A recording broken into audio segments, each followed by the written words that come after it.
Thank you, Garrett, for sharing your inspirational story and informed perspective. Thank you for the kind introduction. Thank you to FreedomWorks and the Small Business and Entrepreneurship Council for hosting us. Thank you to Americans for Tax Reform, Digital Liberty, the American Consumer Institute, the National Grange, the Hispanic Leadership Fund, and Garrett's own Lincoln Network for supporting this event. It is a pleasure to be at the museum this afternoon. For almost 5 years, I've had the privilege of serving at the Federal Communications Commission. During that time, I've had the chance to travel all across our country and speak with Americans from all walks of life. And when it comes to high-speed internet access or broadband, I have found that there is far more that unites us than divides us. Whether I'm in red America, purple America, or blue America, whether I'm in the permafrost above the Arctic Circle or in the bayous of Louisiana, people tell me the same thing. They want fast, affordable, and reliable internet access. They say they want the benefits that come from competition. And they tell me that they want to access the content and use the applications, services, and devices of their choice. The question that we at the FCC must answer is what policies will give the American people what they want? And that question has been the subject of a fierce public debate. And this afternoon, a new chapter of that debate will begin. But before looking to the future, I'd like to briefly review how we got to where we are today. Put simply, the internet is the greatest free market success in history.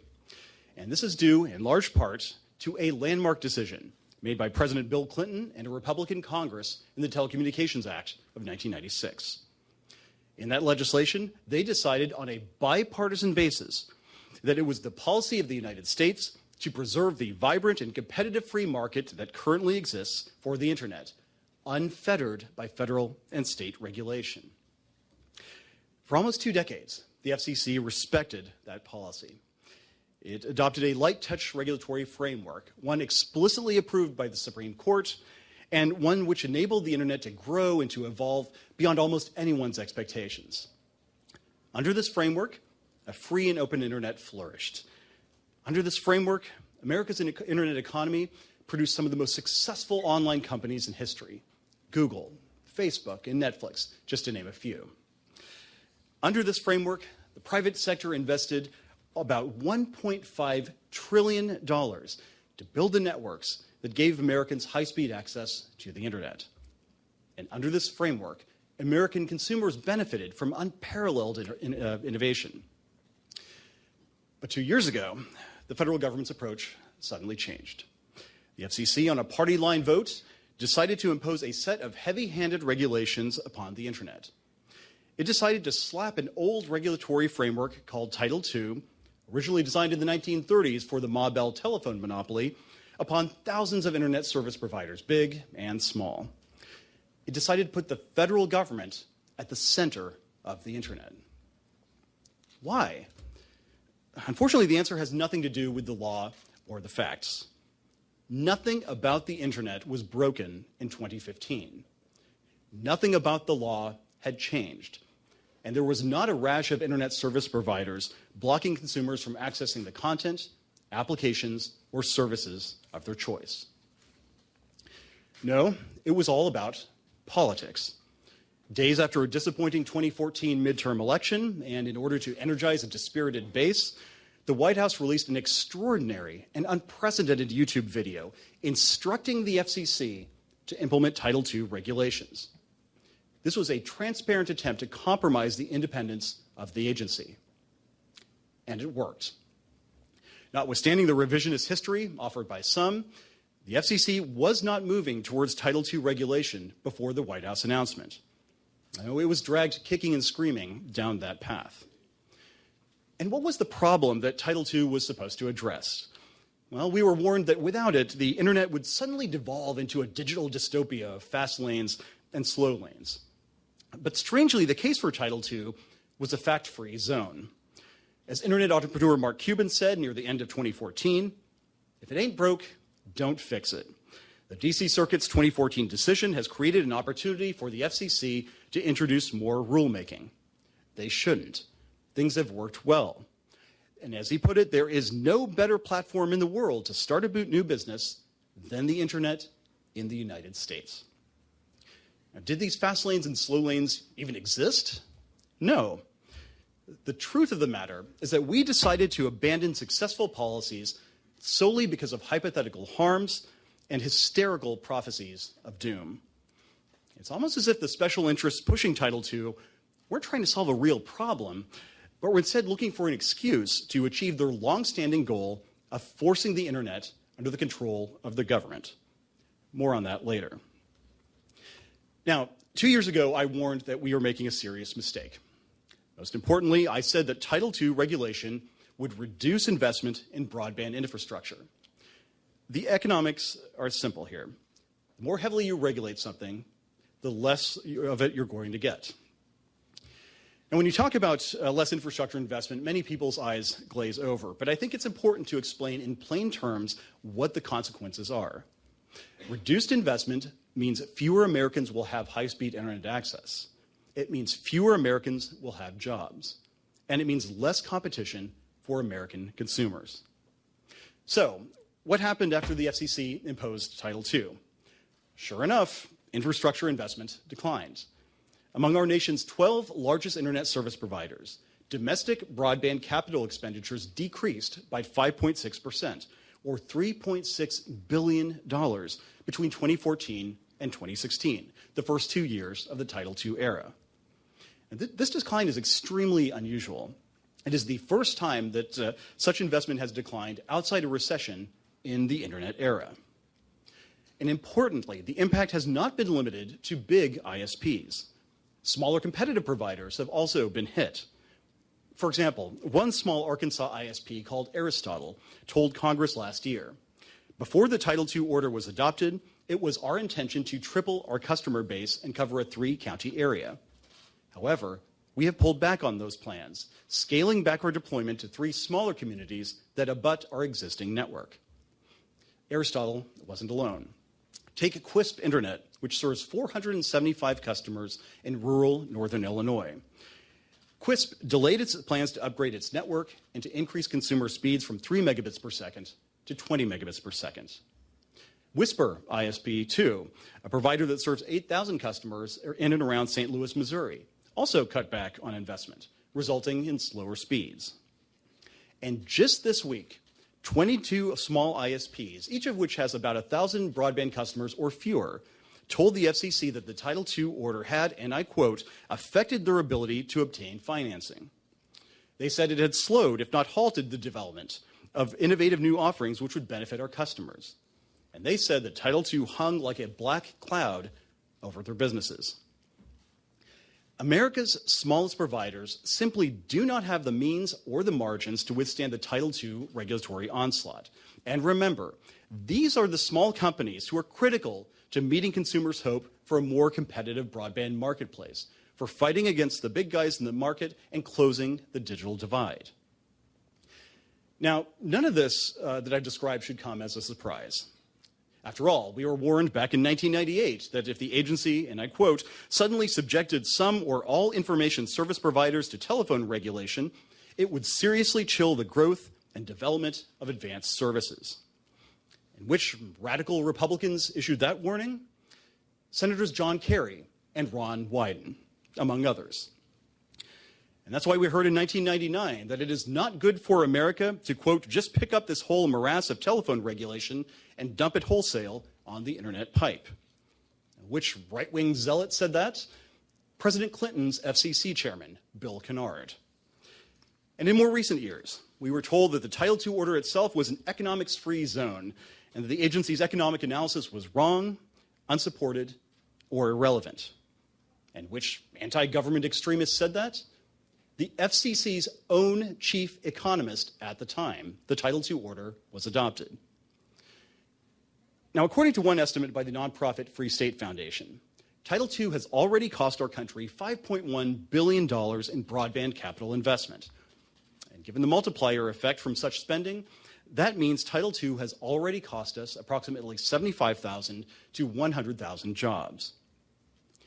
But what about the who? Who has been most harmed by Title II? Well, when businesses cut back on capital expenditures, that means that the areas that provide the most marginal returns on the investment are the first to go. In the case of broadband, that means low-income, rural, and urban neighborhoods. And as a result, Title II has kept countless consumers from getting better internet access or internet access, period. And it is widening the digital divide in this country and accentuating the practice of digital redlining, fencing off lower-income neighborhoods on the map and saying, it's just not worth the time and the money to deploy there. So that is where we are today. Where do we go from here? From a political standpoint, there is no question that the easiest path would be to do nothing, to leave Title II alone and to move on to other issues. But I didn't pursue a career in public service to mark time or to hold titles. I did it in order to better the lives of my fellow Americans, including those I grew up with in rural Kansas. And so, when we are saddled with FCC rules that will deny many Americans high-speed internet access and jobs, doing nothing is nothing doing. Going forward, we cannot stick with regulations from the Great Depression that were meant to micromanage Ma Bell. Instead, we need rules that focus on growth and infrastructure investment, rules that expand high-speed internet access everywhere, rules that give Americans more online choice, faster speeds, and more innovation. In short, digital opportunity. And we are going to deliver.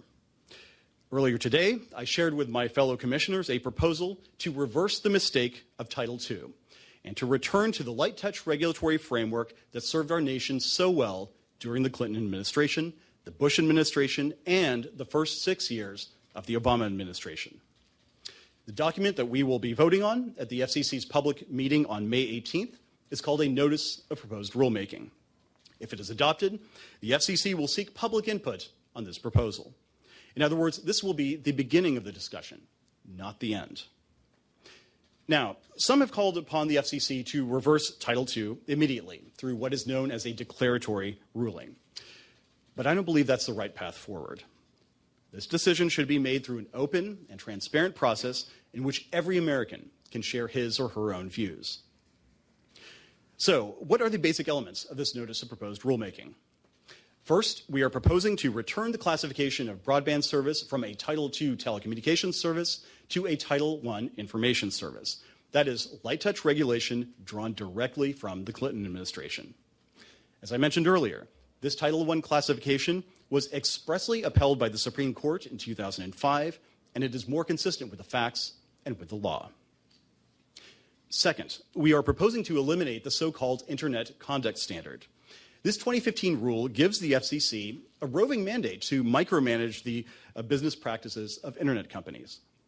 Immediately following the FCC's vote, adopting the Title II order, for instance, my predecessor was asked what the Internet Conduct Standard meant. His answer was, we don't really know what it means and that we don't know where things go next. I have never heard a better definition of regulatory uncertainty. Now, later, of course, we did see where things were heading, and it wasn't good for consumers. The FCC used the Internet Conduct Standard to launch a free-ranging investigation of free data programs. Now, under these programs, wireless companies offer their customers the ability to stream music, video, and the like, exempt from any data limits. They're very popular among consumers, especially lower-income Americans. But no, the FCC had met the enemy, and it was consumers getting something for free from their wireless providers. Now, following the presidential election, we terminated this investigation before the FCC was able to take formal action. But we shouldn't leave this Internet Conduct Standard on the books for a future commission to make mischief. Third major feature of the Notice of Proposed Rulemaking. We are seeking comment on how we should approach the so-called Bright Line rules adopted in 2015. But you won't just have to take my word about what is in the Notice of Proposed Rulemaking. I will be publicly releasing the entire text of the document tomorrow afternoon. And this, too, will be a marked change from what happened in 2015. 2 years ago, the FCC hid the Title II order from the American people until after it had been adopted. Only a favored few were given special access to the document and allowed to make major changes to it, including at the last minute. The FCC had to pass the 313-page order before you, the American public, was allowed to see it. Well, this time, under Under my leadership, things will be different. You may agree or you may disagree with the proposal, but you will know exactly what is in it. So now that I've outlined the process and substance surrounding the proposal, let's address the critical issue. What are the benefits? Why is this proposal good for the American people? First, it will bring high-speed internet access to more Americans. Without the overhang of heavy-handed regulation, companies will spend more money building next-generation networks. And as those networks expand, many Americans, especially low-income Americans in rural and urban America, Americans who have been forgotten, will get high-speed internet access for the first time. And more Americans generally will benefit from better and faster broadband. Second benefit, it will create jobs. More Americans will go to work building these next-generation networks. These are good-paying jobs, laying fiber, connecting equipment to utility poles, and digging trenches. And established businesses and startup entrepreneurs, additionally, will build businesses using those networks, creating further jobs. Third, it will boost competition. Now remember, Title II was designed for a monopoly, and a regulatory framework designed for a monopoly will tend to move the marketplace towards monopoly. It should therefore come as no surprise that we have seen greater consolidation during the Title II era. Heavy-handed regulations are especially tough on new entrants and small businesses, entities that don't have the compliance officers and the armies of lawyers that the large and well-established companies do. And so, if we want to encourage smaller competitors to enter the broadband marketplace as well, or to expand, we must end Title II. Fourth, this proposal is the best path toward protecting America's online privacy. Privacy is a topic that has received a lot of attention recently. I understand that many disagreed with Congress's decision to stop the FCC's flawed privacy rules from going into effect later this year. But wherever you stand, one thing is indisputable. Congress was maintaining the status quo that the FCC put in place when it imposed Title II. That FCC decision actually stripped the Federal Trade Commission of its authority to regulate internet providers' privacy and data security practices. That is because the FTC cannot regulate common carriers, which the prior FCC suddenly deemed broadband providers to be. This FCC decision was a mistake. So repealing Title II will simply restore the Federal Trade Commission's authority to police broadband providers' privacy practices. And that means that the nation's most expert and experienced privacy regulator will once again be a cop on the beat, protecting America's online privacy.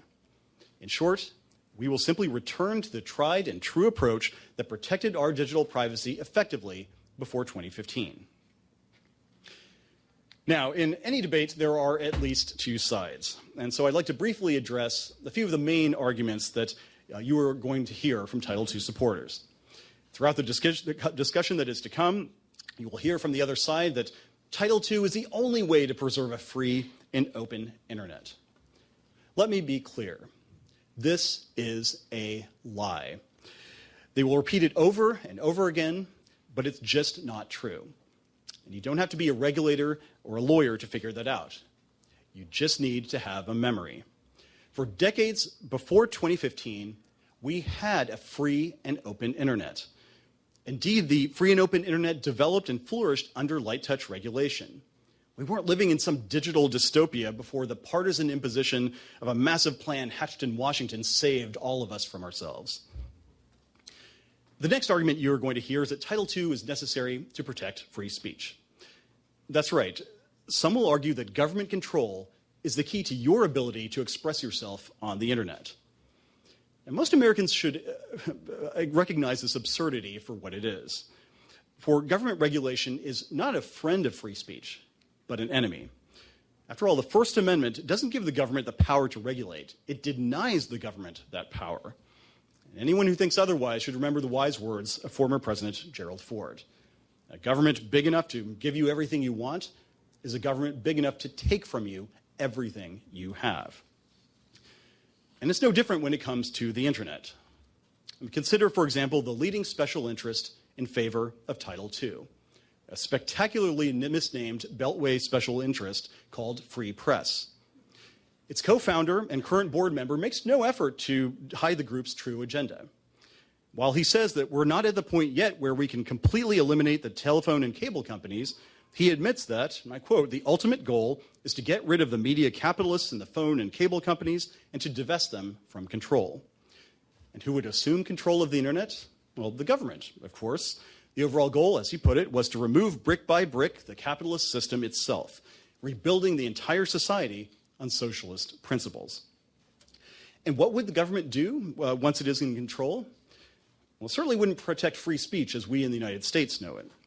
For example, he has said that we need to do whatever we can to limit capitalist propaganda, regulate it, minimize it, perhaps even eliminate it. And this free press founder takes his inspiration not from the United States, but from Venezuela. No, really. Back in 2007, he said that aggressive, unqualified political dissent is alive and well in the Venezuelan mainstream media in a manner few other democratic nations have ever known, including our own. How's that working out for you? And he and another co-founder of this special interest argued during the Obama administration that, quote, "Only government can implement policies and subsidies to provide an institutional framework for quality journalism, a notion repugnant to journalists and to the very building in which we gather." Now, to be sure, it is tempting to dismiss these statements as isolated rants. But unfortunately, it is all too typical of a larger movement in our country today that is fundamentally hostile to free speech and free expression. We see it in efforts to banish those who express unpopular opinions online. We see it when speakers are barred from college campuses, sometimes violently of late. We see it when university bureaucrats use Orwellian phrases like wanting to continue empowering a culture of controversy prevention. And we see it when members of the Federal Election Commission seek to restrict political speech and regulate online platforms like the Drudge Report. And where do the people who are driving this closing of the American mind stand on greater government regulation of the internet? They don't just favor it, they strongly demand it. They make money off it. And we are somehow supposed to believe that their true motive is to protect free speech online? Please. So, the choice in front of us could not be clearer. Do we want the government to control the internet, or do we want to embrace the light touch approach established by President Clinton in a Republican Congress in 1996 and repeatedly reaffirmed by Democratic and Republican FCCs alike? Do we want to discourage the private sector from investing more in building and expanding networks? Or do we want to encourage more investment in online infrastructure and enable more Americans to have digital opportunity, many for the first time? Do we want to have fewer Americans employed? Or do we want to put more Americans back to work, building next-generation networks? Do we want to have rules that encourage broadband monopolies? Or do we want rules that promote competition and more options for consumers? And do we want American consumers' broadband privacy to be protected by an uncertain legal regime? Or do we want to empower the best cop on the beat, the FTC, to protect Americans' privacy consistently and comprehensively? The answers to each of these questions is obvious to me. Now, when the FCC ran through the Title II order 2 years ago, I expressed hope that we would look back at that vote as an aberration, a temporary deviation from the bipartisan path that had served us so well. And I voiced my confidence that the Title II order's days were already numbered. At the FCC's next meeting on May 18th, we will take a significant step toward making that prediction a reality. And later this year, I am confident that we will finish the job. Make no mistake, this is a fight we intend to wage, and this is a fight we are going to win. Thank you very much.